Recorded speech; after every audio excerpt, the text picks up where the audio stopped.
Welcome back to ആർക്കേനെക്സ്. ഞാൻ നിങ്ങളുടെ സ്വന്തം ഏസാർ മിസ് ആണ്. അപ്പം മക്കളെ, നമ്മുടെ SSLC ബയോളജി ഓണ പരീക്ഷ ഇങ്ങ് വന്നിരിക്കുകയാണ് അല്ലേ. അപ്പോൾ ഓൾറെഡി അവർ നമുക്കൊരു മോഡൽ ക്വസ്റ്റ്യൻ പേപ്പർ തന്നിട്ടുണ്ട്. പക്ഷെ അത് ഇതുവരെ കാണാത്ത ഇഷ്ടംപോലെ കുട്ടികൾ എൻ്റെ മുന്നിൽ ഇരിപ്പുണ്ടാകും. അപ്പോൾ നിങ്ങൾക്ക് അറിയാലോ, ഓരോ വർഷം മുന്നോട്ടേക്ക് പോകും തോറും ചോദ്യ പേപ്പർ കട്ടിയായിക്കൊണ്ടിരിക്കുക, അതായത് ടഫ് ആയിക്കൊണ്ടിരിക്കുകയാണ് അല്ലേ. ക്വസ്റ്റ്യൻസിൻ്റെ പാറ്റേൺ മാറിക്കൊണ്ടിരിക്കുകയാണ്.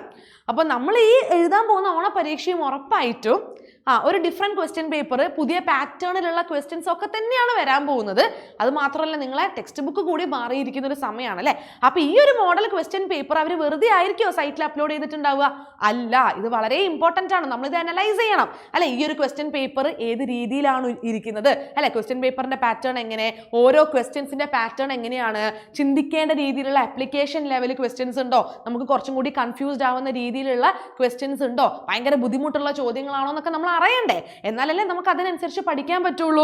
അത് മാത്രമല്ല, ഏതൊക്കെ ടോപ്പിക്ക് കോൺസെൻട്രേറ്റ് ചെയ്തിട്ടാണ് ചോദ്യങ്ങൾ വന്നിരിക്കുന്നത് നമ്മൾ അറിയണം. എന്നാലേ ആ ടോപ്പിക്ക് കൃത്യമായിട്ട് നമുക്ക് പഠിക്കാൻ പറ്റുള്ളൂ അല്ലേ.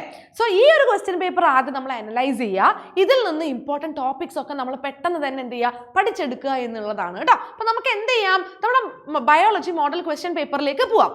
സോ മക്കൾക്ക് അറിയാലോ, 40 മാർക്കിനാണ് നമ്മുടെ എക്സാം വരാൻ പോകുന്നത് കേട്ടോ. 40 മാർക്കിനാണ്, 1.5 മണിക്കൂറാണ് നിങ്ങൾക്ക് മൊത്തത്തിൽ എക്സാം എഴുതാനുള്ള സമയം എന്ന് പറയുന്നത്. അപ്പോൾ 1 മാർക്കിന്റെ ക്വസ്റ്റ്യൻസ്, എത്ര ക്വസ്റ്റ്യൻസ് ആ 4 ക്വസ്റ്റ്യൻസ് ആണ് മോഡൽ ക്വസ്റ്റ്യൻ പേപ്പറിൽ കൊടുത്തിരിക്കുന്നത്. ഇതിൽ എല്ലാ ചോദ്യങ്ങളും നിങ്ങൾ എഴുതണം, അതായത് 4 ചോദ്യങ്ങളും നിങ്ങൾ എന്തായാലും എഴുതിയിരിക്കണം. സോ മക്കളെ നോക്കിക്കോ, ഒന്നാമത്തെ ക്വസ്റ്റ്യൻ ഇതാണ്: arrange the columns in the table given below in the appropriate order and select the correct answer from the options given below.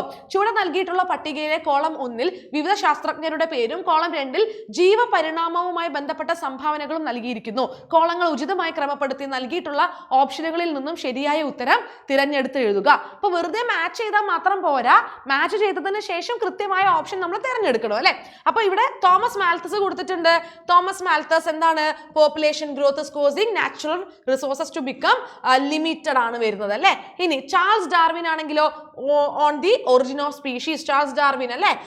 അടുത്തത് എന്താണ്? ജീൻ ബാപ്റ്റിസ്റ്റ് ലമാർക്ക് അല്ലെ, സ്വയാർജിത സ്വഭാവങ്ങളുടെ പാരമ്പര്യ സംപ്രേഷണമാണ് വന്നിരിക്കുന്നത്. അപ്പൊ 1Q ആണ് വന്നിരിക്കുന്നത് കേട്ടോ. 1Q 2R, 1Q 2R 3P. അപ്പൊ കറക്റ്റ് ഓപ്ഷൻ ഏതാണ്? ഓപ്ഷൻ 4 ആണ് കേട്ടോ. ഓക്കെ, അപ്പൊ 1Q അല്ലടാ വന്നിരിക്കുന്നത്, 2 എന്താ വന്നിരിക്കുന്നത്? R ആണ്, 3P കറക്റ്റ് ആണ് കേട്ടോ. ഓക്കെ, അപ്പൊ ഇങ്ങനെ വേണം ഈ ഒരു ചോദ്യത്തിന് ഉത്തരം എഴുതാൻ. ഇനി അടുത്ത ക്വസ്റ്റ്യൻ നോക്കിക്കേ, evaluate the statement and reason and choose the correct answer. കണ്ടില്ലേ, സ്റ്റേറ്റ്മെന്റ് റീസൺ ക്വസ്റ്റ്യൻ ആണ്, അതായത് പ്രസ്താവന കാരണം അല്ലെ. അത്തരത്തിലുള്ള ചോദ്യങ്ങളൊക്കെ ശരിക്കും നമ്മളെ എന്താ പറയുക, കോമ്പറ്റേറ്റീവ് എക്സാംസിനൊക്കെ വരാറുള്ളൂ. പക്ഷെ അതൊക്കെയാണ് ഇപ്പൊ 10ാം ക്ലാസ്സുകാർക്ക് ചോദിക്കുന്നത്. ചോദ്യം എന്താ നോക്കിക്കടാ.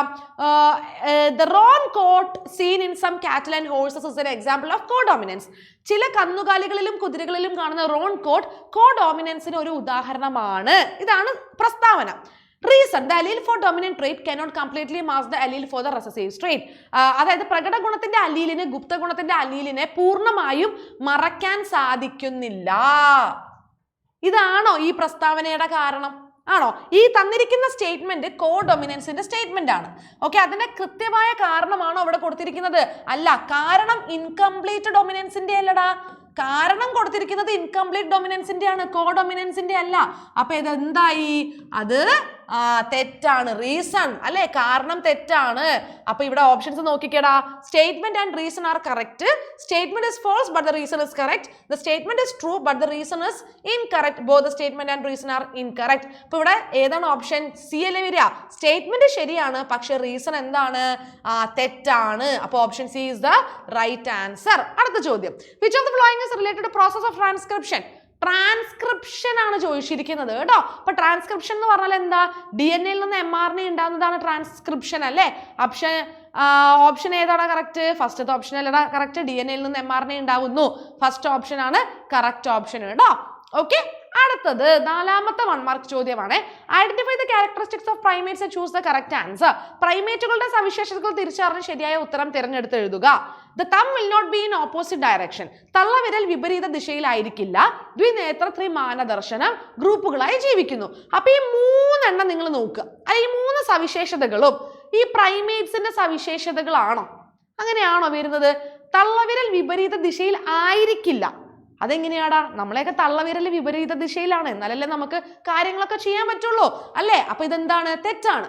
ഇനി നമുക്കൊക്കെ ഉള്ളത് എന്താണ്? ബൈനോക്യുലർ ട്രൈ ഡയമെൻഷണൽ വിഷൻ ആണോ? അതായത് ദ്വിനേത്ര ത്രിമാന ദർശനമാണോ ഉള്ളത്? ആണല്ലേ, അത് ശരിയാണ്. പിന്നെ നമ്മളൊക്കെ ഗ്രൂപ്പുകളായി ജീവിക്കുന്നവരല്ലേ, അതും ശരിയാണ്. അപ്പൊ QR ശരിയാണ്, QR ശരിയാണ്. അപ്പൊ എന്താ തെറ്റ്? P എന്നുള്ളത് എന്താണ്? P എന്നുള്ളത് തെറ്റാണ്. അപ്പൊ ഓപ്ഷൻസിൽ QR എന്നിവ ശരി എന്നുള്ളതാണ് തെരഞ്ഞെടുത്ത് എഴുതേണ്ടത് കേട്ടോ. ഓക്കെ, സെറ്റായോ? അപ്പൊ ഇതുപോലെയുള്ള ചോദ്യങ്ങളായിരിക്കും നിങ്ങൾക്ക് 1 മാർക്കിന് വരാൻ പോകുന്നത്. കുറച്ച് സമയമെടുത്ത് ചിന്തിച്ച് എഴുതേണ്ട ചോദ്യങ്ങളാണ്. അപ്പൊ ഇത്തരത്തിൽ വേണം നിങ്ങൾ എന്ത് ചെയ്യാൻ, ഓരോ ക്വസ്റ്റ്യനും പ്രിപ്പയർ ചെയ്യാൻ വേണ്ടിയിട്ട് കേട്ടോ. ഓക്കെ, ഒന്നിലധികം തവണ നിങ്ങൾ ചോദ്യങ്ങൾ വായിച്ചാൽ മാത്രമേ ഇത് കൃത്യമായിട്ട് നിങ്ങൾക്ക് എഴുതാൻ പറ്റുള്ളൂ. നമ്മൾ കഴിഞ്ഞ വർഷം വരെയുള്ള ക്വസ്റ്റ്യൻ പേപ്പേഴ്സ് ഒക്കെ എടുത്ത് നോക്കിയാൽ ഇത്തരത്തിലുള്ള എന്താ പറയുക നമ്മളെ ഒന്ന് ചുറ്റിക്കുന്ന രീതിയിലുള്ള ചോദ്യങ്ങളൊന്നും നമുക്ക് കാണാൻ പറ്റില്ല കേട്ടോ. ഇനി നിങ്ങളോട് ചോദിച്ചിരിക്കുന്നത് 5 മുതൽ 11 വരെയുള്ള ക്വസ്റ്റ്യൻസ്, അതെല്ലാം 2 മാർക്കാണ് വരുന്നത്. ഓക്കെ, അപ്പൊ പൊതുവേ നമ്മൾ കാണാറുള്ള ഒരു രീതി എന്ന് പറഞ്ഞാൽ ഓർ ക്വസ്റ്റ്യൻസ് കുറേ ഉണ്ടാവും. പക്ഷെ ഇവിടെ അങ്ങനെയല്ല, ഓർ ചോദ്യങ്ങളൊന്നും ഇല്ല നിങ്ങൾക്ക്. ഓർ ക്വസ്റ്റ്യൻസ് എന്ന് പറഞ്ഞാൽ നമ്മൾ പണ്ടത്തെ പോലെ 5 മുതൽ 11 വരെയുള്ള ചോദ്യങ്ങളിൽ നിങ്ങൾ 3 എണ്ണം തിരഞ്ഞെടുത്ത് എഴുതിയാൽ മതി അല്ലെ, അപ്പൊ ഇഷ്ടമല്ലാത്തത് നിങ്ങൾക്ക് ഒഴിവാക്കാം. അങ്ങനത്തെ ഒരു പരിപാടി ഇവിടെ ഇല്ല. തന്നിരിക്കുന്ന എല്ലാ ക്വസ്റ്റ്യൻസും അറ്റൻഡ് ചെയ്യണം. അതിൽ ഓർ ക്വസ്റ്റ്യൻസ് ഉണ്ട്, അത് ഏത് രീതിയിലാണെന്ന് മിസ് പറഞ്ഞു തരാം. ഓക്കെ, അപ്പൊ ഇവിടെ വന്നിരിക്കുന്നത് നമ്മളെ ഡൈ ഹൈബ്രിഡ് ക്രോസിൽ നിന്നുള്ള ഒരു ക്വസ്റ്റ്യൻ ആണ്. ഇപ്പൊ ഡൈ ഹൈബ്രിഡ് ക്രോസും മോണോ ഹൈബ്രിഡ് ക്രോസും ഇമ്പോർട്ടന്റ് ആണ്. അപ്പൊ മക്കളെ ഫസ്റ്റ് ചാപ്റ്റർ പഠിക്കുമ്പം മോണോ ഹൈബ്രിഡ് ക്രോസ് ആയിക്കോട്ടെ ഡൈ ഹൈബ്രിഡ് ക്രോസ് ആയിക്കോട്ടെ ഈ ക്രോസ് ചെയ്യാൻ പഠിക്കണം അല്ലെ. എങ്ങനെയാണ് ഈ ക്രോസ് ചെയ്യേണ്ടത് എന്ന് കൃത്യമായി പഠിക്കുക. F1 തലമുറയും F2 തലമുറയും കണ്ടുപിടിക്കാൻ പഠിക്കണം കേട്ടോ. ഇവിടെ കണ്ടില്ലേ, ഇവിടെ നിങ്ങളോട് ഇത് ഫില്ല് ചെയ്യാൻ മാത്രമല്ല ചോദിച്ചിരിക്കുന്നത്, എന്തും ചോദിച്ചിട്ടുണ്ട്. F1 പ്ലാനിന്റെ സവിശേഷത ചോദിച്ചിട്ടുണ്ട് അല്ലെ, സ്വഭാവം എന്താണ് 1ാം തലമുറയുടെ എന്നുള്ളത് കൃത്യമായിട്ട് ചോദിച്ചിട്ടുണ്ട്. അതും നിങ്ങൾ എഴുതണം കേട്ടോ. ഓക്കെ, അടുത്ത ക്വസ്റ്റ്യൻ വന്നിരിക്കുന്നത് എങ്ങനെയാണെന്ന് നിങ്ങൾ നോക്കിക്കടാ. അതായത് observe the illustration and answer the questions. അതായത് ഇവിടെ നമുക്ക് 2 RNA തന്നിട്ടുണ്ട്. ഇത് mRNA ആണ് അല്ലെ, ഇത് mRNA-യുമാണ്. അല്ല, ഇത് mRNA ആണോ? അല്ലടാ, ഇത് mRNA അല്ല, ഇത് rRNA ആണ് കേട്ടോ. rRNA-യും തന്നിട്ടുണ്ട്, tRNA-യും തന്നിട്ടുണ്ട് അല്ലെ, tRNA-യും തന്നിട്ടുണ്ട്. ഓക്കെ, അപ്പൊ RNA ഏതാന്ന് കണ്ടുപിടിക്കണം. അതിന്റെ ഫംഗ്ഷനും നിങ്ങളോട് എഴുതാൻ പറഞ്ഞിട്ടുണ്ട്, ധർമ്മം എഴുതാൻ പറഞ്ഞിട്ടുണ്ട്. സത്യം പറഞ്ഞാൽ ഇതൊരു ഓർ ക്വസ്റ്റ്യനാ. കണ്ടില്ലേ നിങ്ങൾ, ഓർ ക്വസ്റ്റ്യൻ ആണ്. ഒരേ ചാപ്റ്ററിൽ നിന്നുള്ള 2 ക്വസ്റ്റ്യൻസ് ആണ് ഇവിടെ കൊടുത്തിരിക്കുന്നത്. ഓക്കെ, അപ്പൊ ഓർ ക്വസ്റ്റ്യൻ ആയിട്ട് നിങ്ങൾക്ക് വേണമെങ്കിൽ ഈ ഫസ്റ്റത്തത് നിങ്ങൾക്ക് എഴുതാം, അതറിയില്ലെങ്കിൽ ഈ 2ാമത്തത് എഴുതാം. അതായത് ഒരേ ചാപ്റ്ററിൽ നിന്നുള്ള 2 ക്വസ്റ്റ്യൻസ് ആണ് ഇവിടെ ഓർ ക്വസ്റ്റ്യൻ ആയിട്ട് കൊടുത്തിരിക്കുന്നത്. അപ്പൊ നമുക്ക് എന്ത് ചെയ്യാൻ പറ്റില്ല, നമുക്ക് ഇഷ്ടമുള്ള ക്വസ്റ്റ്യൻസ് ഒക്കെ അങ്ങോട്ട് ഒഴിവാക്കാനായിട്ട് പറ്റില്ല. ഇതിലേതെങ്കിലും ഒന്ന് നിങ്ങൾ എഴുതിയേ പറ്റുള്ളൂ. ഓക്കെ അല്ലേ? യെസ്. അപ്പൊ ഇത് 2ഉം വളരെ ഇമ്പോർട്ടന്റ് ക്വസ്റ്റ്യൻ ആണ്. ഞാൻ പറഞ്ഞു dihybrid cross monohybrid cross പഠിച്ചു വെച്ചോളൂ. And also very very very important, അതായത് mRNA rRNA tRNA മൂന്നിന്റെയും ധർമ്മം വളരെ ഇമ്പോർട്ടന്റ് ആണ്, ഫംഗ്ഷൻ വളരെ ഇമ്പോർട്ടന്റ് ആണ്. ട്രാൻസ്ക്രിപ്ഷനും ട്രാൻസ്ലേഷനും എന്തായാലും പഠിക്കണം. അതിന്റെ കൂടെ എന്ത് പഠിക്കണം? mRNA rRNA tRNA പഠിക്കണം. എല്ലാ വർഷവും റിപ്പീറ്റഡ് ക്വസ്റ്റ്യൻ ആണ് പ്രോട്ടീൻ സിന്തസിസ്, പ്രോട്ടീൻ നിർമ്മാണം. സ്കിപ്പ് ചെയ്യാൻ പാടില്ല കേട്ടോ. ഓക്കെ, ഇനി അടുത്ത ചോദ്യം നോക്കിക്കേടാ. ഇത് സിമ്പിൾ ആണ് അല്ലെ. ഇതിൽ കൊടുത്തിരിക്കുന്നത് എന്താന്ന് വെച്ചാല് നമ്മുടെ സ്റ്റിമുലസ് അല്ലെ, അതായത് ഒരു സ്റ്റിമുലസ് വരുന്ന സമയത്ത് ഒരു ഉദ്ദീപനം ഉണ്ടാവുമ്പം എങ്ങനെയാണ് ഇമ്പൾസ് ഉണ്ടാവുക അല്ലെ, ഒരു ആവേഗം എങ്ങനെയാണ് ഉണ്ടാവുന്നത്, അതിന്റെ സംപ്രേഷണം എങ്ങനെ നടക്കുന്നു, ഒരു ന്യൂറോണിലൂടെ എങ്ങനെയാണ് ഈ ഒരു ഇമ്പൾസിന്റെ ട്രാൻസ്മിഷൻ നടക്കുന്നത്, ആ ഒരു ഭാഗത്തു നിന്നുള്ള ചോദ്യമാണ്. ആ ചിത്രം കണ്ടാൽ നമുക്കറിയാം. കണ്ടില്ലേ, the electric charge on each side of the plasma membrane of A nerve cell is illustrated below, analyse it and answer the questions. അപ്പൊ ഇവിടെ കൊടുത്തിരിക്കുന്ന 2 സബ് ക്വസ്റ്റ്യൻ എന്തൊക്കെയാ? ഉദ്ദീപിക്കപ്പെടുമ്പോൾ ഈ അവസ്ഥയിൽ എന്ത് മാറ്റമാണ് ഉണ്ടാകുന്നത്, ഈ മാറ്റം ആവേഗങ്ങളുടെ പ്രേഷണത്തിന് കാരണമാകുന്നത് എങ്ങനെയാണ്. അപ്പൊ ആദ്യം എന്താ അറിഞ്ഞിരിക്കണം? ഒരു ന്യൂറോണിന്റെ പ്ലാസ്മ മെംബ്രെയിന്റെ പുറത്തും അകത്തും ഏതൊക്കെ ചാർജ് ആണ് അറിഞ്ഞിരിക്കണം. ഒരു സ്റ്റിമുലസ് വരുമ്പം ചാർജിൽ എന്ത് മാറ്റമാണ് ഉണ്ടാവുന്നത്, എങ്ങനെയാണ് ഈ ഒരു എന്താ പറയാ ഇമ്പൾസ് ജനറേറ്റ് ആവുന്നത്, ഇമ്പൾസിന്റെ ട്രാൻസ്മിഷൻ എങ്ങനെ നടക്കുന്നു എന്നുള്ളതൊക്കെ അറിഞ്ഞിരിക്കണം കേട്ടോ. അപ്പൊ ഈ ഒരു ടോപ്പിക്ക് നിങ്ങൾ കൃത്യമായിട്ട് പഠിച്ചു വെച്ചോളൂ കേട്ടോ. ഇനി 7ാമത്തെ ചോദ്യം, അതായത് നമ്മുടെ നാച്ചുറൽ സെലക്ഷനിൽ നിന്നുള്ളൊരു ചോദ്യമാണ്. അപ്പൊ നാച്ചുറൽ സെലക്ഷനും വളരെ ഇമ്പോർട്ടന്റ് ആണ്. എല്ലാ പ്രാവശ്യവും നാച്ചുറൽ സെലക്ഷനിൽ നിന്നുള്ളൊരു ക്വസ്റ്റ്യൻ വരാറുണ്ട് കേട്ടോ. ഓക്കെ, വളരെ ഇമ്പോർട്ടൻ്റ് ആണ്. അപ്പൊ ഡാർവിന്റെ പ്രകൃതി നിർദ്ധാരണ സിദ്ധാന്തം അല്ലെങ്കിൽ തിയറി ഓഫ് നാച്ചുറൽ സെലക്ഷൻ പഠിച്ചു വെച്ചോളൂ. അതായത് ഈ ഗാലപ്പാഗോസ് ദ്വീപുകളിൽ കണ്ടുവരുന്ന ആ ഒരു നമ്മളെ ഡാർവിൻ ഫിഞ്ചസ് ഇല്ലേ, ആ ഒരു തരം കുരുവികൾ, അവർക്കുള്ള മാറ്റം എന്താണ് അല്ലെ, ആ ഒരു വേരിയേഷന് കാരണം എന്താണ്, അങ്ങനെയൊക്കെ എന്തായാലും ക്വസ്റ്റ്യൻസ് ചോദിക്കൂ കേട്ടോ. ഓക്കെ, ഇനി ഇവിടെയും നിങ്ങൾക്കൊരു ഓർ ക്വസ്റ്റ്യൻ കൊടുത്തിട്ടുണ്ട്.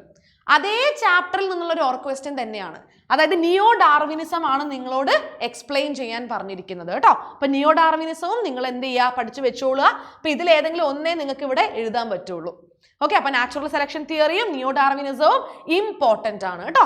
ഓക്കെ, ഇനി അടുത്ത ക്വസ്റ്റ്യനിലേക്ക് നമ്മൾ പോവുകയാണെങ്കിൽ ഇതും ശരിക്കും പറഞ്ഞാൽ എല്ലാ വർഷവും, ഇപ്പൊ നിങ്ങൾ കഴിഞ്ഞ വർഷമൊക്കെ പാർട്ട് 2ലാണ് ഈ ഒരു ചാപ്റ്റർ വരുന്നതെങ്കിൽ പോലും എല്ലാ വർഷവും ചോദിക്കാറുള്ള ഒരു ചോദ്യം തന്നെയാണിത്. അതായത് ഇവിടെ ഒരാളുടെ എന്ത് കൊടുത്തിട്ടുണ്ട്, ജനിതക ഘടന കൊടുത്തിട്ടുണ്ട് അല്ലെ, എന്നിട്ട് ചോദ്യത്തിന് ഉത്തരം എഴുതണം. അതായത് ഇവിടെ 44 എന്താണ്, XX എന്താണെന്നാണ് ചോദിച്ചിരിക്കുന്നത്. അതുപോലെ ഈ 44 + XX ഒരു പുരുഷന്റെ ആണോ ഒരു സ്ത്രീയുടെ ജനിതക ഘടനയാണോ എന്തുകൊണ്ടെന്ന് ചോദിച്ചിട്ടുണ്ട്. അപ്പൊ ആദ്യം നിങ്ങൾ എന്ത് പഠിക്കണം, മൊത്തം എത്ര ക്രോമസോം ആണ് ഉള്ളത്, അത് ഏതൊക്കെ തരം ക്രോമസോമുകളാണ്, സ്വരൂപ ക്രോമസോമുകളും ഉണ്ട്, സെക്സ് ക്രോമസോംസും ഉണ്ട് അല്ലെ. സ്ത്രീയിലും പുരുഷനിലും സെക്സ് ക്രോമസോമിലും വരുന്ന മാറ്റം എന്താണ്, വ്യത്യാസം എന്താണ്, ജനിതക ഘടന ഒരു സ്ത്രീയുടെ എങ്ങനെ വരുന്നു, ഒരു പുരുഷന്റെ ജനിതക ഘടന എങ്ങനെയാണ് എന്നുള്ളതെല്ലാം കൃത്യമായിട്ട് പഠിച്ചു വെക്കണം കേട്ടോ. ഇത് സിമ്പിളും ആണ്, പക്ഷെ വളരെ ഇമ്പോർട്ടൻ്റ് ആയിട്ടുള്ള ഒരു ക്വസ്റ്റ്യനുമാണ്. ഇനി അടുത്തത് വീണ്ടും നാച്ചുറൽ സെലക്ഷൻ. ഡാർവിന്റെ നാച്ചുറൽ സെലക്ഷൻ തിയറി, പ്രകൃതി നിർദ്ധാരണ സിദ്ധാന്തം തന്നെയാണ് ഒരേ ചോദ്യ പേപ്പറിൽ വീണ്ടും ചോദിച്ചിരിക്കുന്നത്. അപ്പൊ ഇതിന്റെ ഇമ്പോർട്ടൻസ് നിങ്ങൾക്ക് മനസ്സിലായല്ലോ, വളരെ ഇമ്പോർട്ടൻ്റ്. ആ ഫ്ലോ ചാർട്ടിന്റെ ടെക്സ്റ്റ് ബുക്കിൽ കൊടുത്തിട്ടുണ്ട് അല്ലെ, അത് ഉൾപ്പെടെ പഠിച്ചു വെച്ചോളണം. കാരണം ആ ഫ്ലോ ചാർട്ടാണ് ഇവിടെ കൊടുത്തിരിക്കുന്നത്, അത് എന്തായാലും ചോദിക്കും, ഇമ്പോർട്ടൻറ്റ് ക്വസ്റ്റ്യൻ ആണ് കേട്ടോ. ഇത് ഏത് സിദ്ധാന്തമാണെന്ന് ചോദിച്ചിട്ടുണ്ട്, ആരാണ് ഈ ഒരു തിയറി പ്രൊപ്പോസ് ചെയ്തതെന്നും ചോദിച്ചിട്ടുണ്ട്. Okay, and also what is the significance of variation in situation shown in the illustration? ഈ ചിത്രീകരണത്തിൽ സൂചിപ്പിച്ചിരിക്കുന്ന സാഹചര്യത്തിൽ വ്യതിയാനങ്ങളുടെ പ്രാധാന്യം എന്താ? അതായത് നമുക്കറിയാം ഈ ഒരു വേരിയേഷൻ ആണ് പിന്നീട് എവല്യൂഷൻ അല്ലെ, പരിണാമത്തിന് കാരണമാകുന്നത്. ആ ഒരു പോയിന്റിന് വേണ്ടിയിട്ടാണ് അവർ ഈ ഒരു ചോദ്യം ചോദിച്ചിരിക്കുന്നത്. അപ്പൊ നിങ്ങൾ വളരെ കൃത്യമായി പഠിച്ചാലേ ഇത്തരത്തിലുള്ള ചോദ്യങ്ങൾക്ക് ഉത്തരം എഴുതാൻ സാധിക്കുള്ളൂ കേട്ടോ. ഇനി അടുത്ത ക്വസ്റ്റ്യൻ നോക്കിക്കേടാ. ഈ ചോദ്യം വായിക്കുമ്പോൾ നിങ്ങൾക്ക് പെട്ടെന്ന് ഇത് ഏത് പ്രോസസ്സാണ് ഇവർ പറഞ്ഞിരിക്കുന്നത് എന്ന് മനസ്സിലാവൂല. അത്തരത്തിലുള്ള ഒരു അപ്ലിക്കേഷൻ ലെവൽ ക്വസ്റ്റ്യൻ ആണ് അല്ലേ. നോക്കിക്കേ, part of a scientific article about the evolution of life is given below, read it and answer the questions. Okay, ജീനുകളിൽ ആകസ്മികമായി ഉണ്ടാകുന്നതും തലമുറകളിലേക്ക് കൈമാറുന്നതുമായ മാറ്റങ്ങൾക്ക് ജീവപരിണാമത്തിൽ വലിയ സ്വാധീനമുണ്ട്. What is the genetic process? How does this process influence the evolution of life? അപ്പൊ ഈ കൊടുത്തിരിക്കുന്നത് ഏത് ജനറ്റിക് പ്രോസസ്സാ? മക്കൾക്ക് ആൻസർ കിട്ടുന്നുണ്ടോ? മിസ് പറഞ്ഞു തരാം. പെട്ടെന്ന് നമുക്ക് വായിച്ചാൽ ഇത് ഏത് പ്രോസസ് ആണെന്ന് കൺഫ്യൂഷൻ ആവും അല്ലെ.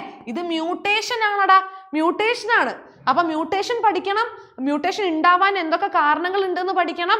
മ്യൂട്ടേഷൻ പിന്നീട് വേരിയേഷന് കാരണമാകും, അത് എവല്യൂഷന് കാരണമാകും എന്നൊക്കെ നമ്മൾ പഠിച്ചു അല്ലേ. അപ്പൊ ആ മ്യൂട്ടേഷന്റെ ഒരു പാരഗ്രാഫ് ടെക്സ്റ്റ് ബുക്കിൽ കൊടുത്തിട്ടുണ്ട്, ഒരു ചിത്രമൊക്കെ കൊടുത്തിട്ടുണ്ട്. കൃത്യമായിട്ട് പഠിച്ചു വെച്ചുള്ള ഇതുപോലെ 2 മാർക്കിനോ ഇനി അതല്ല 3 മാർക്കിനോ ഒക്കെ ഈ ഭാഗത്തുനിന്ന് ക്വസ്റ്റ്യൻസ് വരാൻ ചാൻസ് ഉണ്ട് കേട്ടോ. ഓക്കെ, ഇവിടെ 2 റീസൺസും ചോദിച്ചിട്ടുണ്ട്.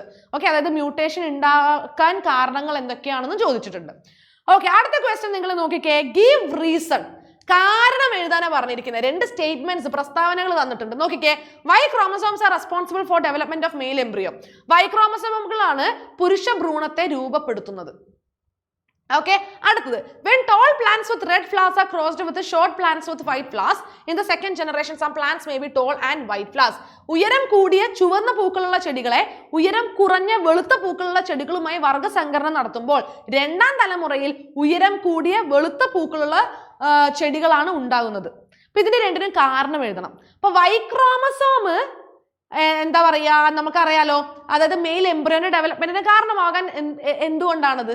കാരണം SRY ജീൻ എന്ന് പറയുന്ന ഒരു ജീൻ വൈക്രോമസോമിലായിരിക്കുന്നത് നമ്മൾ പഠിച്ചു.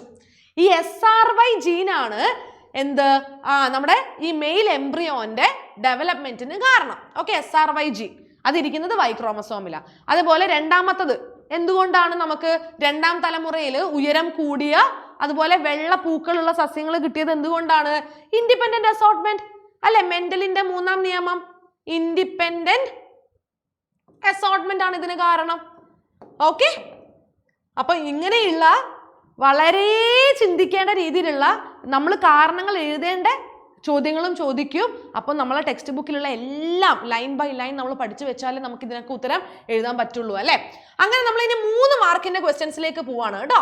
ഓക്കെ, 12 മുതൽ 17 വരെ 3 മാർക്കിന്റെ ചോദ്യങ്ങളാണ്. അപ്പൊ ഫസ്റ്റത്തെ ക്വസ്റ്റ്യൻ നോക്കിക്കേടാ എന്താണെന്ന്.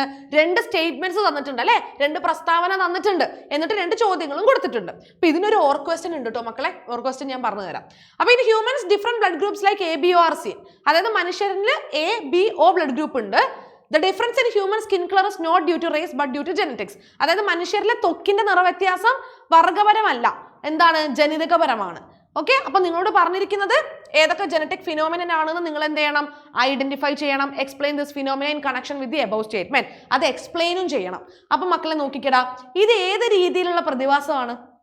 ഒന്ന്, നമുക്ക് പലതരത്തിലുള്ള ബ്ലഡ് ഗ്രൂപ്പുകൾ ഉണ്ട്, A, B, O അല്ലെ. ഇതെന്താ, മൾട്ടിപ്പിൾ എല്ലീലിസം അല്ലടാ, മൾട്ടിപ്പിൾ എല്ലീലിസം ആണ്.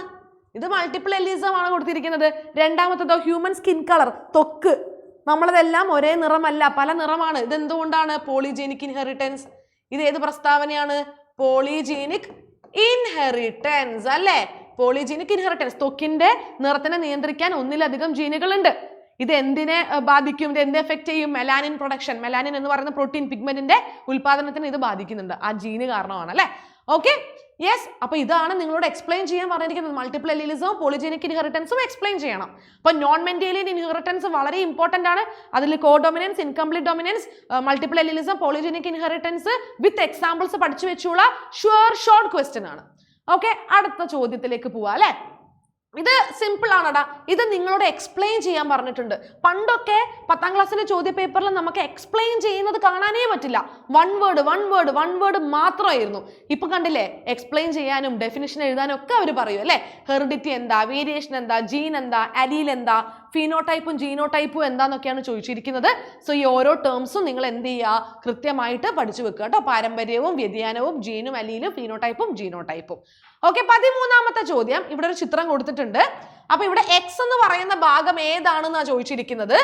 Okay, and also central nervous system, കേന്ദ്ര നാഡീ വ്യവസ്ഥയിലും പെരിഫറൽ നാഡീ വ്യവസ്ഥയിലും ഇതിലുള്ള വ്യത്യാസം എന്താണ്, ആൻഡ് ഇതിന്റെ 3 ധർമ്മങ്ങൾ അല്ലെ, 3 ഫങ്ഷൻസും ചോദിച്ചിട്ടുണ്ട് കേട്ടോ. അപ്പൊ മൈലിൻ ഷീത്ത്, ഈ മൈലിൻ ഷീത്ത് എല്ലാ വർഷത്തെ ക്വസ്റ്റ്യൻ പേപ്പറിലും റിപ്പീറ്റഡ് ആയിട്ട് ചോദിക്കുന്ന ചോദ്യമാണ് myelin sheath. Very important. Myelin sheath, അതിന്റെ ഫങ്ഷൻസ്. ഈ മൈലിൻ ഷീത്തിനെ ബ്രെയിനിലും സ്പൈനൽ കോഡിലും ഉണ്ടാക്കുന്നത് ആരാ? ഒളിഗോഡെൻഡ്രോസൈറ്റ്സ്. നാഡികളിൽ ഉണ്ടാക്കുന്നത് ആരാണ്? അത് നമ്മുടെ ഷ്വാൻ സെൽസ് അല്ലേ. അപ്പൊ അത് കൃത്യമായിട്ട് പഠിച്ചു വെച്ചുള്ള ഫങ്ഷൻസും പഠിക്കണം. നിങ്ങൾ അറ്റ്ലീസ്റ്റ് ഒരു 4 ഫങ്ഷൻ എന്തെങ്കിലും പഠിച്ചു വെക്കണം. വളരെ ഇമ്പോർട്ടന്റ് ആണ് കേട്ടോ. ഓക്കെ, നേരത്തെ മിസ് ഒരു ഓർ ക്വസ്റ്റ്യൻ ഉണ്ടെന്ന് പറഞ്ഞില്ല, അത് ഏതായിരുന്നു ഓർ ക്വസ്റ്റ്യൻ? യെസ്, ഈ ഒരു ചോദ്യം കണ്ടോ നിങ്ങൾ? ഈ ചോദ്യത്തിന്റെ ഓർ ക്വസ്റ്റ്യൻ ആണ്. നമ്മളിതാ ഇവിടെ ഈ ടേംസിന്റെ എക്സ്പ്ലനേഷൻ പഠിക്കണം എന്ന് പറഞ്ഞില്ലേ, അത് കേട്ടോ. ഓക്കെ, എനിക്ക് തോന്നുന്നു ഈ ഫസ്റ്റത്തെ തന്നെയാണ് കുറച്ചും കൂടി ഈസി. ഓക്കെ, ഇതിനും ഒരു ഓർ ക്വസ്റ്റ്യൻ ഉണ്ട്. ഓർ ക്വസ്റ്റ്യൻ എന്താണ് നോക്കിക്കേ, സിനാപ്സ് ആണ് ഓർ ക്വസ്റ്റ്യൻ. അപ്പൊ സിനാപ്സ് കൃത്യമായിട്ട് പഠിക്കണം, സ്ട്രക്ചർ പഠിക്കണം. ഇപ്പൊ ഇവിടെ എന്തൊക്കെയാ ചോദിച്ചിരിക്കുന്നതെന്ന് വെച്ചാൽ, ഒന്ന് P ലേബൽ ചെയ്യാൻ പറഞ്ഞിട്ടുണ്ട്.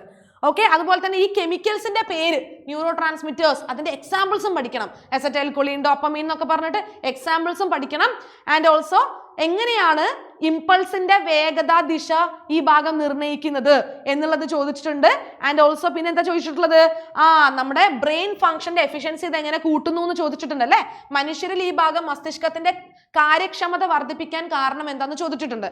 അപ്പം ഈ ഒരു ഫിഗർ കണ്ടോ, ഇത് വളരെ ഇമ്പോർട്ടൻ്റാ. ഇതും എല്ലായ്പ്പോഴും ലേബൽ ചെയ്യാൻ ചോദിക്കാറുണ്ട്. ആൻഡ് ഓൾസോ കൃത്യമായിട്ട് ഈ ചോദ്യങ്ങളുടെ ഉത്തരവും നിങ്ങൾ എന്ത് ചെയ്യുക, പഠിച്ചു വെച്ചോളാം. ശരിക്കും പറഞ്ഞാൽ ഈ ചോദ്യത്തിന്റെ പാറ്റേൺസ് കാണുമ്പോൾ നമുക്ക് മനസ്സിലാവുന്ന ഒരു കാര്യം, ഒരു ടോപ്പിക്കിൽ നിന്നുള്ള എല്ലാ ഭാഗവും ടച്ച് ചെയ്തുകൊണ്ടുള്ള രീതിയിലുള്ള ചോദ്യങ്ങളാണ് ചോദിച്ചിരിക്കുന്നത്. എല്ലാ ഭാഗവും കവർ ചെയ്തിട്ടാണ് ചോദ്യങ്ങൾ വന്നിരിക്കുന്നത് അല്ലെ. കണ്ട 2-3 സബ് ക്വസ്റ്റ്യൻസാണ് വന്നിരിക്കുന്നത്.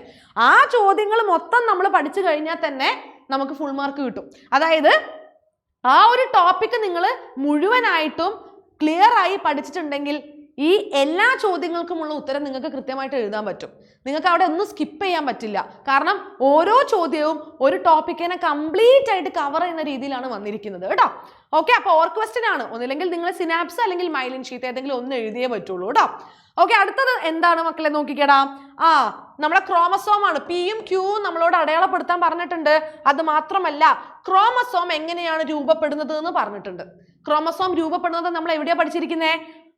നമ്മള് DNA, ഹിസ്റ്റോൺ പ്രോട്ടീൻസ്, ന്യൂക്ലിയോസോം എന്നൊക്കെ പറഞ്ഞിട്ടൊരു ഭാഗം ടെക്സ്റ്റ് ബുക്കിൽ കൊടുത്തിട്ടുണ്ടല്ലേ, അവിടെയാണ് നമ്മൾ ഇത് പഠിച്ചിരിക്കുന്നത്. അപ്പൊ നിങ്ങൾ എന്ത് പഠിക്കണം എന്ന് വെച്ചാൽ എങ്ങനെയാണ് DNA നമ്മൾ പാക്ക് ചെയ്തിരിക്കുന്നത് അല്ലെ. നമുക്കറിയാം ഈ ഹിസ്റ്റോൺ പ്രോട്ടീൻസ് 8 എണ്ണം ഉണ്ടാവും. ഹിസ്റ്റോൺ ഒക്ടാമർ, ഇതിൽ DNA നമ്മളിങ്ങനെ റാപ്പ് ചെയ്ത് വെച്ചിരിക്കുകയാണ് അല്ലെ. എന്നിട്ട് ന്യൂക്ലിയോസോം ഉണ്ടാവും. ഈ ന്യൂക്ലിയോസോമുകളെ വീണ്ടും പാക്ക് ചെയ്തിട്ടാണ് ക്രോമസോം ഉണ്ടാവുന്നത് അല്ലെ. ഓക്കെ, അപ്പം ആ ഒരു ക്രോമസോമിന്റെ സ്ട്രക്ചർ എങ്ങനെ ഉണ്ടാവുന്നു എന്നുള്ളത് കൃത്യമായിട്ട് പഠിച്ചു വെച്ചുള്ള ഒരു ടേബിൾ, ഒരു ബോക്സും അതുപോലെ ഒരു ചിത്രവും ഒക്കെ ടെക്സ്റ്റ് ബുക്കിൽ കൊടുത്തിട്ടുണ്ട്. അത് കണ്ടാൽ തന്നെ നമുക്ക് ഈ ഒരു കോൺസെപ്റ്റ് ക്ലിയർ ആവും. ഇത് വളരെ ഇമ്പോർട്ടൻ്റ് ആയിട്ടുള്ള ക്വസ്റ്റ്യൻ ആണ്. നിങ്ങൾ ഉറപ്പിച്ചോ, നിങ്ങൾക്ക് ന്യൂറോൺ അല്ലെങ്കിൽ ബ്രെയിൻ, മസ്തിഷ്കം, ഇതിലേതെങ്കിലും ഒന്നൊരു ഷുവർ ഷോർട്ട് ക്വസ്റ്റ്യൻ ആണ്. അപ്പൊ ഇവിടെ ന്യൂറോൺ ആണ് ചോദിച്ചിരിക്കുന്നത്. നമ്മളോട് വരയ്ക്കാൻ ചോദിക്കൂടാ, വരയ്ക്കാൻ ചോദിക്കും. ന്യൂറോൺ വരയ്ക്കാൻ ചോദിക്കും. എല്ലാ വർഷവും ന്യൂറോൺ വരയ്ക്കാൻ ചോദിക്കാറുണ്ട്. വരയ്ക്കാൻ പഠിക്കണം, ഓരോ ഭാഗം അടയാളപ്പെടുത്താൻ പഠിക്കണം, ഓരോ ഭാഗത്തിന്റെ ഫംഗ്ഷനും പഠിക്കണം. ഓക്കെ, സോ ഇവിടെ ചോദിച്ചിരിക്കുന്നത് ന്യൂറോ ട്രാൻസ്മിറ്റർ കാണുന്ന ഭാഗം ഏതാണ്, പിന്നെ ഷോർട്ട് തിൻ ഫൈബർ സെൽ ബോഡിയിൽ നിന്നുള്ള ആ ഒരു നീളം കുറഞ്ഞ തന്തു ഏതാണെന്നാണ് ചോദിച്ചിരിക്കുന്നത്. അത് അടയാളപ്പെടുത്തിയാൽ മതി. വരയ്ക്കുക, അടയാളപ്പെടുത്തുക, വേറെ ഒന്നുമില്ല. ഓക്കെ, പിന്നെ അടയാളപ്പെടുത്തുമ്പോൾ നിങ്ങൾ ഈ 1ഉം 2ഉം നിങ്ങൾ എഴുതാൻ വിട്ടുപോകണ്ട. Okay, yes. ഇനി 16ാമത്തെ ചോദ്യം എന്ന് പറഞ്ഞാൽ ഈ തന്നിരിക്കുന്നവയുടെ ഫോസിലുകൾ, ഓക്കെ, അതെങ്ങനെയാണ് എവല്യൂഷനെ സപ്പോർട്ട് ചെയ്യുന്നത് എന്നാണ് ചോദിച്ചത്. ഇപ്പൊ ആർക്കിയോപ്റ്റെറിക്സ്, ഡൈനോസർ, ഹോഴ്സസ്, ഇതുമായി ബന്ധപ്പെട്ടിട്ടുള്ള എക്സാമ്പിൾ ഒക്കെ നമ്മൾ എവിടെ പഠിക്കുന്നുണ്ട്? എവിഡൻസസ് ഓഫ് എവല്യൂഷൻ അല്ലെ, പരിണാമത്തിന്റെ തെളിവുകളിൽ നമ്മൾ പഠിക്കുന്നുണ്ട്. ഫോസിൽ പഠനത്തിലാണ് നമ്മൾ പഠിക്കുന്നത്. ഇപ്പൊ ആർക്കിയോപ്റ്റെറിക്സ് എന്ന് പറയുന്നത് എന്താ? It is a connecting link between reptiles and birds. ഉരകങ്ങളുടെയും പക്ഷികളുടെയും ഇടയിലുള്ള ആ ഒരു കണക്ടിംഗ് ഫോസിലാണ് ഈ കൊടുത്തിരിക്കുന്ന ആർക്കിയോപ്റ്റെറിക്സ്. അപ്പൊ മക്കളെ ഇത് മൂന്നും എന്ത് ചെയ്യുക, നിങ്ങളൊന്ന് പഠിച്ചു വെച്ചോളൂ. അപ്പൊ ഡൈനോസർ, മാമോത്ത് ഒക്കെ എന്തായി പോയി? വംശനാശം സംഭവിച്ചു പോയി അല്ലെ. അത് അവരുടെ ഫോസിലിൽ നിന്നും നമ്മൾ പഠിച്ച കാര്യമാണ്. ഓക്കെ, അടുത്തത് very important question, very very very important question. അതായത് നമ്മുടെ മസ്തിഷ്കം, മസ്തിഷ്കത്തിലെ ഭാഗങ്ങളും പഠിക്കണം, ഓരോ ഭാഗത്തിന്റെ ഫംഗ്ഷനും പഠിക്കണം. വളരെ ഇമ്പോർട്ടന്റ് ആണ്. ഇതൊക്കെ ഫില്ല് ചെയ്യാനാണ് പറഞ്ഞിരിക്കുന്നത്. മെഡുല ഒബ്ലോംഗേറ്റ, അതുപോലെ തന്നെ ഇവിടെ ഏത് ഭാഗം, ഇവിടെ ഏത് ഭാഗം, ആൻഡ് അതിന്റെ ഫംഗ്ഷൻസും കൃത്യമായിട്ട് ചോദിച്ചിട്ടുണ്ട്. ഇത് വളരെ ഇമ്പോർട്ടൻ്റാ. ന്യൂറോണും ബ്രെയിനും എല്ലാ വർഷവും ഇമ്പോർട്ടൻ്റാ. അതിന് നിങ്ങൾ ഏത് പരീക്ഷ എടുത്ത് നോക്കിക്കോ, നിങ്ങളോട് ചോദിച്ചിരിക്കും. ഇമ്പോർട്ടൻ്റ് ആണ്. പാർട്സും ഫംഗ്ഷൻസും വരയ്ക്കാനും പഠിക്കാം. മസ്തിഷ്കവും നിങ്ങൾ വരയ്ക്കാൻ പഠിക്കണം, ബ്രെയിനും വരയ്ക്കാൻ പഠിക്കണം. അതും ചോദിക്കാൻ ചാൻസ് ഉണ്ട് കേട്ടോ. Okay, observe the illustration and answer the questions. അതായത് നമ്മൾ 4 മാർക്കിന്റെ ചോദ്യമാണ് ചെയ്യുന്നത് കേട്ടോ. 4 മാർക്കിന്റെ ചോദ്യം ഓർ ക്വസ്റ്റ്യൻ ഉണ്ടടാ. ഓക്കെ, ഒന്നില്ലെങ്കിൽ നിങ്ങൾ ഈ ന്യൂക്ലിയോടൈഡിന്റെ ചോദ്യം ചെയ്യാം. ഓക്കെ, അപ്പൊ ഇവിടെ X, Y, Z ഒക്കെ എന്താണ്, അതുപോലെ തന്നെ ഈ വൈയില് DNA-യിലും RNA-യിലുള്ള വ്യത്യാസം എന്താ, അതായത് ഷുഗർ മോളിക്യൂൾ, പഞ്ചസാര തന്മാത്രം DNA-യിൽ ഏത്, RNA-യിൽ ഏത് എന്ന് ചോദിച്ചിട്ടുണ്ട്. പിന്നെ Xന്റെ ഫംഗ്ഷൻ എന്താന്ന് ചോദിച്ചിട്ടുണ്ട്. ഓക്കെ, അപ്പൊ ന്യൂക്ലിയോടൈഡ് വളരെ ഇമ്പോർട്ടൻ്റ് ആണ്. ന്യൂക്ലിയോടൈഡ് പഠിക്കുമ്പോൾ നൈട്രജൻ ബേസിലുള്ള ഏതൊക്കെയാന്ന് പഠിക്കുക. DNA-യിലും RNA-യിലും ഉള്ള വ്യത്യാസങ്ങളും കൃത്യമായിട്ട് പഠിച്ചു വെക്കണം കേട്ടോ. അത് 4 മാർക്കിന്റെ ചോദ്യമാണ്. അപ്പൊ ആ ക്വസ്റ്റ്യൻ എഴുതാം, അല്ലെങ്കിൽ നിങ്ങൾക്ക് വേണമെങ്കിൽ ക്രോസിംഗ് ഓവർ എഴുതാം. ഇത് ക്രോസിംഗ് ഓവർ ആണ്. എല്ലാം ഫിഗർ ബേസ്ഡ് ക്വസ്റ്റ്യൻസ് അല്ലെ, ചിത്രം കണ്ടാൽ തന്നെ നമുക്ക് ഉത്തരം കിട്ടും. ഓക്കെ, അപ്പൊ ക്രോസിംഗ് ഓവറിൽ നിന്നുള്ള ഒരു ക്വസ്റ്റ്യൻ ആണ്. അതായത് ഈ ക്രോസിംഗ് ഓവർ ഏത് സെൽ ഡിവിഷനിലാണ് നടക്കുന്നത് എന്ന് ചോദിച്ചിട്ടുണ്ട്. ആൻഡ് ഓൾസോ 1ഉം 2ഉം നിങ്ങളോട് എക്സ്പ്ലെയിൻ ചെയ്യാൻ പറഞ്ഞിട്ടുണ്ട്. ഇതെങ്ങനെ വേരിയേഷന് കാരണമാകുമെന്ന് ചോദിച്ചിട്ടുണ്ട്. 4 മാർക്കിന്റെ ക്വസ്റ്റ്യനാ. വെറുതെ 1 വേർഡ് മാത്രം നമുക്ക് എഴുതാൻ പറ്റില്ല. ഇത് സിമ്പിൾ ക്വസ്റ്റ്യൻ ആണ്, പിന്നെയും പോട്ടെ എന്ന് വിചാരിക്കുക അല്ലെ. പക്ഷെ ഇത് കുറച്ചധികം എഴുതാനുണ്ട്. ഇപ്പൊ ടെക്സ്റ്റ് ബുക്കിൽ കൊടുത്തിരിക്കുന്ന കാര്യങ്ങൾ അല്ലെ, അതെന്ത് ചെയ്യുക, ചിത്രത്തിന്റെ താഴെ എക്സ്പ്ലനേഷൻസ് ഉണ്ടല്ലോ, പഠിച്ചു വെച്ചോളൂ. അപ്പൊ നിങ്ങൾക്ക് ഏകദേശം മനസ്സിലായിട്ടുണ്ടാവുമല്ലോ എങ്ങനെയാണ് ചോദ്യങ്ങൾ വരാൻ പോകുന്നത്, ചോദ്യങ്ങളുടെ പാറ്റേൺ എങ്ങനെയാണ്, എത്ര മാർക്കിനാണ് ഓരോ ക്വസ്റ്റ്യനും വന്നിരിക്കുന്നത്, അത് മാത്രമല്ല എത്ര സബ് ക്വസ്റ്റ്യൻസ് ഉണ്ട്, ചോദ്യങ്ങളുടെ രീതി എന്താണെന്നൊക്കെ നമുക്ക് ഈ ഒരു ചോദ്യപേപ്പർ മാത്രം മതി മനസ്സിലാക്കാൻ. അത് മാത്രമല്ല നിങ്ങൾക്ക് ഏതൊക്കെ ഇമ്പോർട്ടൻറ്റ് ടോപ്പിക്സ് കവർ ചെയ്യണം എന്നുള്ളൊരു ഐഡിയ ഇതിലൂടെ കിട്ടിയിട്ടുണ്ട് അല്ലേ. അപ്പം മക്കളെ നോക്കിക്കേ, നമ്മൾ ഈ വർഷം എഴുതാൻ പോകുന്ന ആദ്യത്തെ പരീക്ഷയാണ്. നമുക്ക് ഒരിക്കലും എന്താ പറയുക മാർക്ക് കുറയാ എന്നുള്ളൊരു തോന്നൽ വേണ്ട, നല്ല മാർക്ക് തന്നെ സ്കോർ ചെയ്യണം അല്ലേ. ഓക്കെ, അപ്പോൾ എന്ത് ചെയ്യുക, ഈ കാര്യങ്ങൾ മനസ്സിലാക്കി പഠിക്കുക, വെറുതെ ബൈഹാർട്ട് ചെയ്യരുത്, കോൺസെപ്റ്റ് മനസ്സിലാക്കുക, ഓരോ ടോപ്പിക്ക് പഠിക്കുമ്പോഴും ഇതുപോലുള്ള ചോദ്യങ്ങൾ ചെയ്ത് പഠിക്കുക കേട്ടോ. ഓക്കെ, അപ്പോൾ അങ്ങനെയാണെങ്കിൽ നമ്മുടെ എക്സാം പൊടി പൊളിക്കും. All the very best. നമുക്കിനി കാണാം. Children by.